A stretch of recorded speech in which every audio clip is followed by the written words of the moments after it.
Hello guys, tayo magkukulot ng men's. Ang gamit natin ay Pagoda. Yan, Pagoda Cold Wave Lotion guys. Pagoda. Ayan guys, baybayan natin ang resulta ng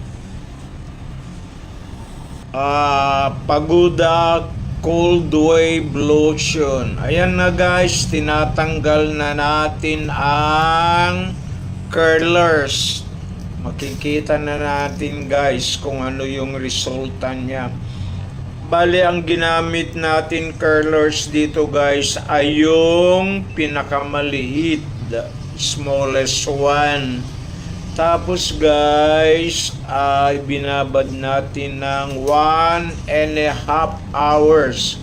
Kasi gusto ng client matagal bumalik yung kulot niya. Ayan. Susubaybayan natin guys ang resulta niya. Matutuwa kayo guys. Ang ganda. Maganda ang resulta niya guys. Yan.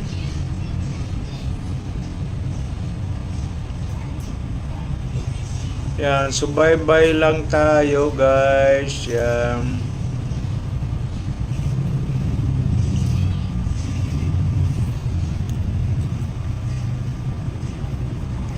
Sa paglalagay ng cold wave lotion guys, kailangan hindi matipid.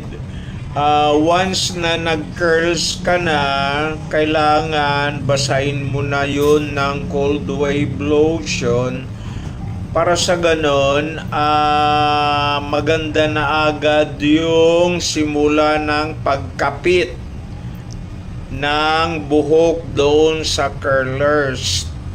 Yan. Saka maganda yung pagka-distribute ng gamot kapag isinasabay doon sa pag-curl. Yan guys.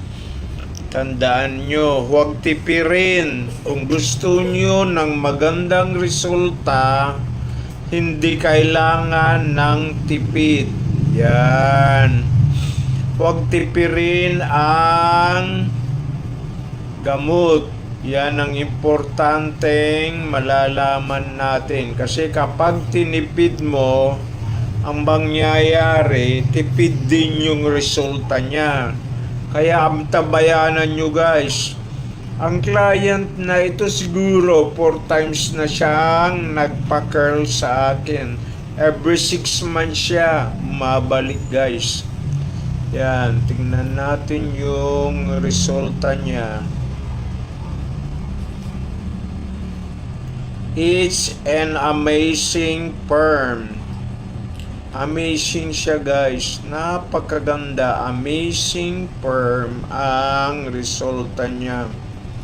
Yan. Kung nagustuhan nyo guys ang perm na to, mag-iwan nga kayo guys ng comment and suggestion. Yan. Paki-subscribe na rin yung aking channel guys. Yan lang yung resulta niya guys. Oo, di ba ang ganda?